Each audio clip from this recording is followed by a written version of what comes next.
സ്തുതി. എനിക്ക് ആദ്യമായിട്ടാണ് ഇങ്ങനത്തെ അനുഭവങ്ങളുണ്ടാകുന്നത്. ഞാൻ ബ്രദർ പറഞ്ഞു കണ്ണടച്ച് പ്രാർത്ഥിക്കാൻ പറഞ്ഞപ്പം ഞാനിങ്ങനെ പ്രാർത്ഥിച്ചു. ഞാനിപ്പോഴും ഈശോയോട് സങ്കടം പറയാറുണ്ട്, ഈശോയെ ഒന്നും തോന്നാറില്ലല്ലോ, ഒന്നും കിട്ടാറില്ലല്ലോ എന്ന്. പക്ഷെ ഞാൻ പ്രാർത്ഥിച്ചുകൊണ്ടിരുന്ന സമയത്ത് ഞാൻ ആദ്യം നിങ്ങളോട് പറഞ്ഞു, എനിക്ക് ഈ ശുശ്രൂഷ ഒന്നെങ്കിൽ നിർത്തണം എന്നുള്ളൊരു, ഇല്ലെങ്കിൽ കുറച്ച് കാലത്തേന് ഒരു ജോലി ചെയ്യണം, ഒന്ന് മാറണം എന്ന ചിന്തയോട് കൂടിയാണ്, അതിനൊരു ഫൈനൽ തീരുമാനത്തിന് വേണ്ടിയാണ് ഞാനിവിടെ വന്നതെന്ന് ഞാൻ നിങ്ങളോട് ആ ദിവസം പറഞ്ഞു.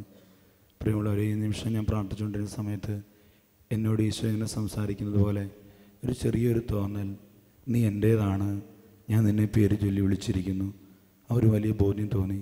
അപ്പോൾ എനിക്ക് പെട്ടെന്ന് തോന്നിയത്, ഈശോയെ ബ്രദർ വന്ന് പറയാൻ പറഞ്ഞപ്പം ഞാൻ വിചാരിച്ചു, എപ്പോഴും ഇങ്ങനെ സ്റ്റേജിൽ ചെന്ന് കയറിയാൽ ഇപ്പം മറ്റുള്ളവർ എന്ത് വിചാരിക്കും എന്നൊരു ചിന്ത എൻ്റെ ഉള്ളിലേക്ക് വന്ന് ഞാൻ അവിടെ ഇരുന്നു.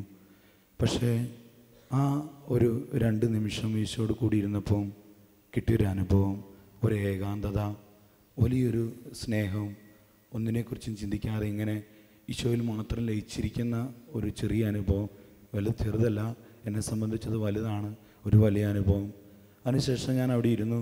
വീണ്ടും ബ്രദർ പ്രാർത്ഥിക്കാൻ പറഞ്ഞപ്പം എൻ്റെ മനസ്സിലേക്ക് പെട്ടെന്നൊരു വചനം ഇങ്ങനെ കടന്നു വന്നു, മകനെ, നീ എത്രത്തോളം ഉന്നതനാണോ അത്രത്തോളം വിനീതനാകുക, അപ്പോൾ നീ കർത്താവിൻ്റെ കൃപയ്ക്ക് നീ പാത്രമാകും.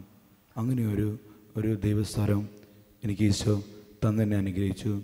അതോടൊപ്പം ഇവിടെ പാടിക്കൊണ്ടിരുന്ന സമയത്ത് കിട്ടിയൊരു ബോധ്യം, ദൈവത്തിന് ആലയം നാമല്ലോ, ദൈവത്തിന് കൂടാരം ഞാനല്ലോ എന്നൊരു വാക്ക്, ആ ഒരു വാക്ക് പറഞ്ഞപ്പോൾ എൻ്റെ ഹൃദയത്തിലേക്ക് പെട്ടെന്ന് വന്നൊരു ബോധ്യം, ഞാൻ എന്ന വ്യക്തി ദൈവത്തിൻ്റെ ഒരു കൂടാരമായിരിക്കാൻ വിളിക്കപ്പെട്ടവനാണ്. ദൈവത്തിൻ്റെ കൂടാരത്തിൻ്റെ പ്രത്യേകത, ദൈവത്തിൻ്റെ കൂടാരത്തിലേക്ക് ആണ് എല്ലാവരും കടന്നു വരുന്നത്. ദൈവത്തിൻ്റെ ആശ്വാസം തേടി കടന്നു വരുന്നത് ദൈവത്തിൻ്റെ കൂടാരത്തിലേക്കാണ്. അപ്പോൾ അവർക്ക് വേണ്ടി ശുശ്രൂഷ ചെയ്യണം. ദൈവമേ, ഞാൻ അങ്ങേപോലെ ഒരു വ്യക്തിയായി ശുശ്രൂഷ ചെയ്യാൻ വിളിക്കപ്പെട്ടവനാണല്ലോ, അതിനുള്ളൊരു കൃപ തന്നെ അനുഗ്രഹിക്കണമേ എന്ന് പ്രാർത്ഥിക്കുവാനുള്ള വലിയൊരു ദാഹം എനിക്ക് ആ നിമിഷത്തിൽ തോന്നി. ഈശോയ്ക്ക് കോടാനുകോടി മഹത്വം.